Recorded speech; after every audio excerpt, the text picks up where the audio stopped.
Fala pessoal, tudo bem? Eu sou Estogel, sou professor Horácio, bora para mais uma aula de geografia, falando hoje sobre os climas do Brasil, 6 tipos de climas predominantes do Brasil.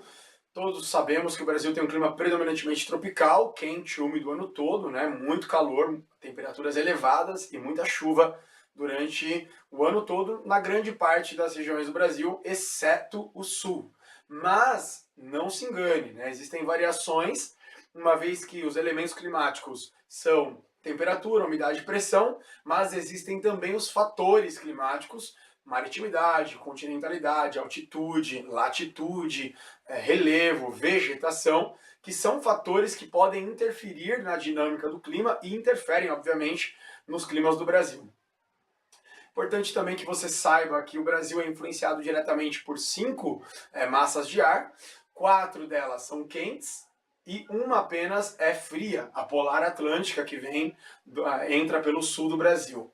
É importante lembrar que dessas 4 massas de ar quentes, uma delas é seca, que é a massa tropical continental, que vem da região do Chaco, né, do interior do continente da América do Sul, e ela, apesar de ser quente, ela é seca, o que influencia muito na região centro-oeste, com climas mais secos, com menor quantidade de umidade, inclusive gerando até problemas de saúde pública. Muitas regiões do estado de Goiás, Mato Grosso, sofrem muitas vezes com uma baixíssima umidade relativa do ar, que gera problemas respiratórios, entre outras coisas.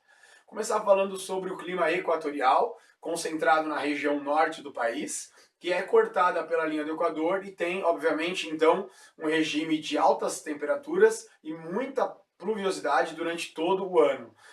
Temperaturas sempre acima dos 25, 26 graus e regimes de chuva sempre na casa dos 300 milímetros, chegando a 330 milímetros de chuva por mês, ultrapassando claramente aí os 3.000 milímetros de chuva por ano.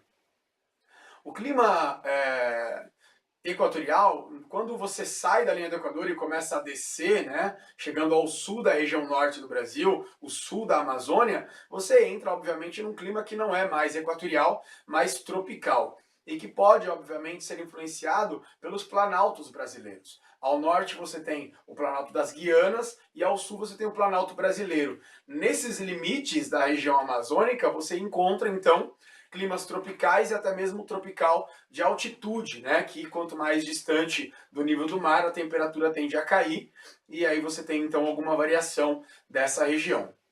Outra coisa importante é que nos invernos mais intensos do Brasil, a massa polar atlântica, que é muito fria e úmida, ela pode, quando muito intensa, chegar ao sul da região amazônica, ao sul da região norte, criando um fenômeno que a gente chama de friagem, que é uma queda aí de 2 ou 3 graus na temperatura do norte do país.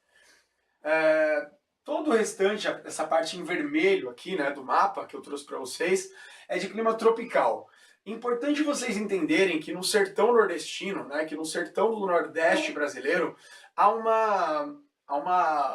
existem barreiras, né, planaltos e mesmo inselbergs, que seriam relevos mais alongados, que se parecem aí com montanhas, que impedem a entrada de umidade, tanto vinda do oceano quanto vinda da região amazônica, e criam então no sertão nordestino uma região que nós chamamos de semiárida. Ou seja, você vai ter temperaturas elevadas o ano todo, sempre acima dos 25, 26 graus, porém você tem pouquíssima chuva, né?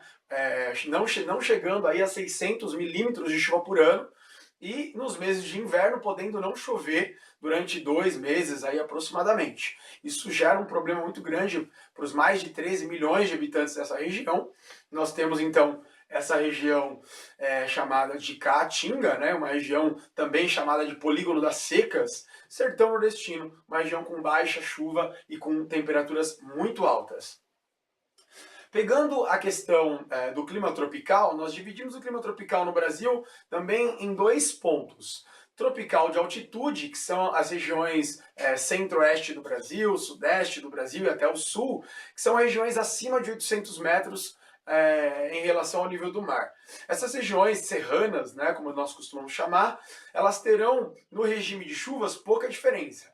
mas na temperatura há uma diferença importante, uma vez que quanto mais distante do nível do mar, mais frio, quanto mais próximo do nível do mar, mais quente. Então, essas regiões pegam Minas Gerais, Brasília, São Paulo, Rio de Janeiro, né, Paraná, essas regiões, então, de clima tropical, de altitude, que podem, então, ter uma queda aí na sua temperatura.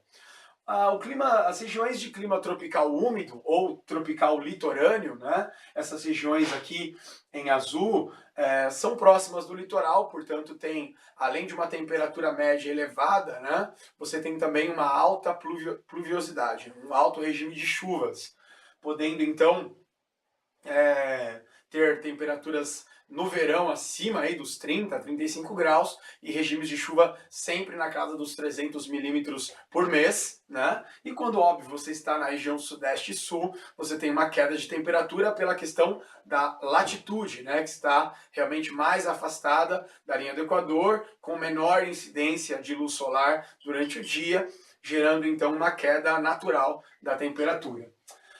O clima subtropical, que é chamado, né, de subtropical no Brasil, é aquele clima que está abaixo do Trópico de Capricórnio, né? Ou seja, seriam as regiões do Brasil com as menores temperaturas do Brasil. O sul de São Paulo se enquadra nesse clima, estado do Paraná, Santa Catarina, Rio Grande do Sul. Essas regiões têm verões quentes, invernos frios, né? E um relativo equilíbrio de pluviosidade, ou seja, chove uma média aí de 100, 130 milímetros por mês o ano todo. Por isso mesmo, com esse maior equilíbrio de chuvas, as atividades econômicas, atividades agrícolas são mais bem distribuídas em todas essas regiões, porque não sofre, obviamente, extremos climáticos a ponto de destruir lavouras ou impedir aí atividades econômicas, desastres naturais, coisas desse tipo. Então essa região sul é importante porque tem essas chuvas mais bem distribuídas ao longo do ano. Já as demais regiões do Brasil, as regiões de clima tropical e mesmo equatorial, você tem durante o verão principalmente quantidades absurdas de chuva, o que podem obviamente prejudicar atividades econômicas, agrícolas, etc. e tal. A região centro-oeste do Brasil é uma região que a gente pode chamar de tropical continental, ou seja, ela é quente, né, ao longo dos meses de verão, principalmente, temperaturas mais amenas no inverno, mas por estarem no centro do Brasil, distante, né, tanto do litoral atlântico quanto de porções de região úmida como a Amazônia, os rios caudalosos, volumosos que tem na Amazônia, a região centro-oeste do Brasil, como eu já falei no começo da aula, ela pode sofrer então com climas mais secos, né, com baixa umidade relativa do ar, o que obviamente cria uma vegetação mais esparsa, né, menos densa, e que pode também ocasionar problemas de saúde, como a gente falou aqui, quando quando a umidade relativa do ar estiver abaixo dos 30%, já instala-se então um sinal de alerta, porque problemas respiratórios serão causados por conta disso. Espero que você tenha entendido essa aula. Se você gostou, deixa um like no vídeo, se inscreve no canal, indica para os seus colegas e até a próxima aula. Um abraço!